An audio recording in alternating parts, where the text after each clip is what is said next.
Hello, everyone. My name is Garvin, and today we're talking about aliens. So, this is a companion video to the book review I wrote, which I'll be linking in the description below. For folks who aren't interested in reading the review, I'm going to be focusing on the Jalm'tar, an alien race from the Keep the Faith series written by Gary Stevens. I got a whole raft of book reviews covering the books of that series that I'll link below. Quick disclosure first, though. I know Mr. Stevens and I consider him a friend. That said, everything I say in this video and in the book reviews is my honest opinion.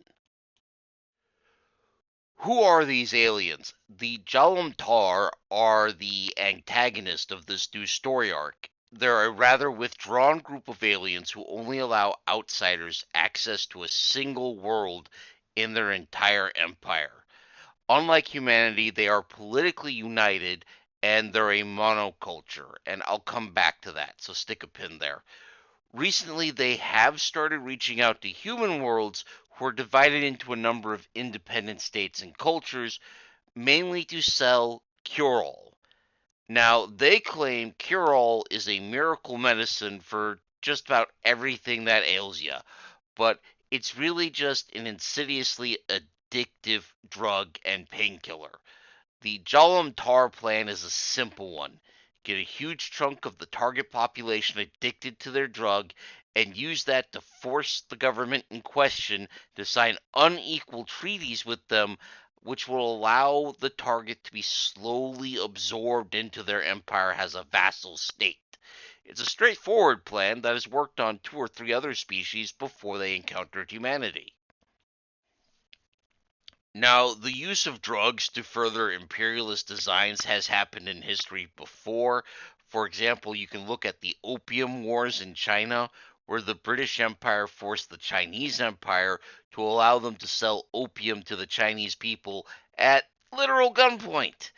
The combination of being closed off and expansionist is a new one to me, however.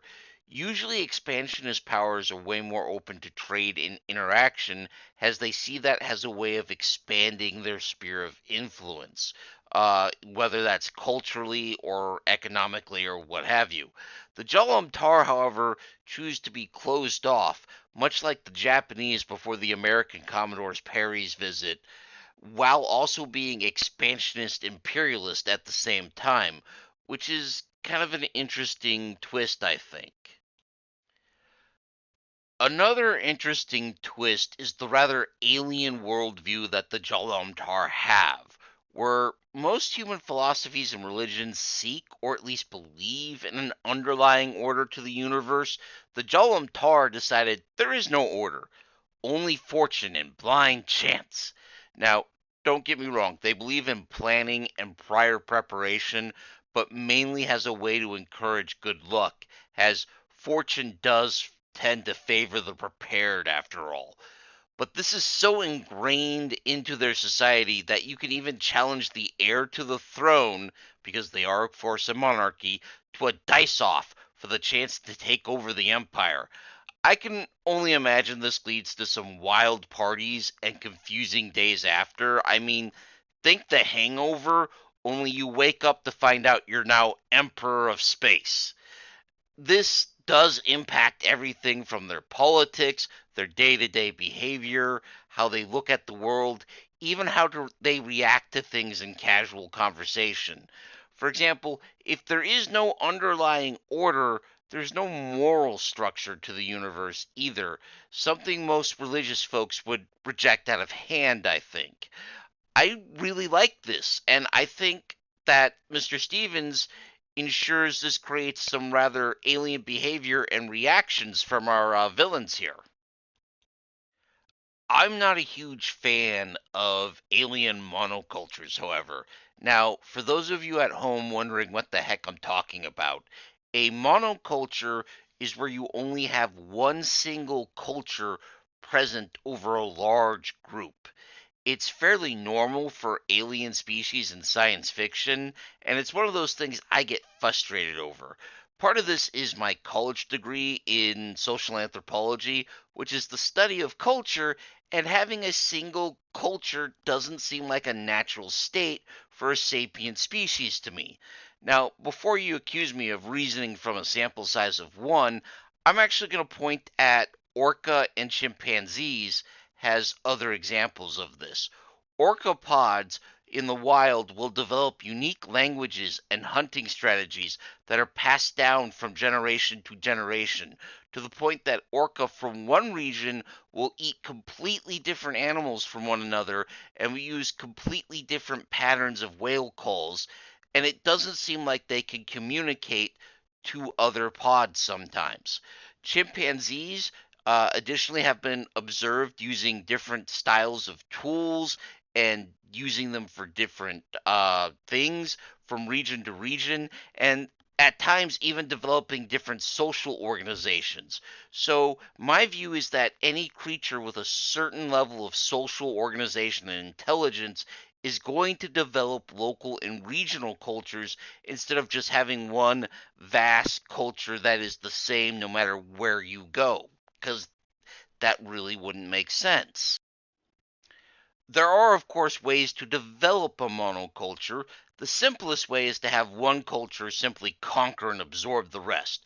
We see that in the Klingons of Star Trek and the race from Turtledove's alternate history books. Both races are unified politically and militarily comparatively early in their histories, and as a result become monocultures before contacting any alien species. Another way is to simply ensure there's never enough geographic isolation for separate cultures to develop. If your homeworld has no islands, no isolated regions, and a fairly singular climate, that's going to tend towards an increasing level of cultural mixing and diffusion. Diffusion is when ideas and practices spread throughout different groups, just FYI, and become a singular norm. Otherwise, the more normal thing will be for people to create their own traditions and practices in response to the environment and circumstances they're living in, and that can end up with cultures that are incredibly different from their neighbors. Despite that pet peeve of mine, I do like the Jalm'tar, and I'm looking forward to learning more about them in future books. They manage to be interesting and alien without becoming nonsensical or incomprehensible, which is my preference for aliens. I think alien without incomprehensibility leads to more meaningful interactions with the characters. Now, with that said, I'm going to point you to the book reviews for more information because I don't want to give out spoilers. Also, quick note, this will be my last video for 2022. I hope you enjoyed it. If you did, please leave a like or a comment, as that really helps me in my eternal struggle with the Dread Lord algorithm. Terror be on his name.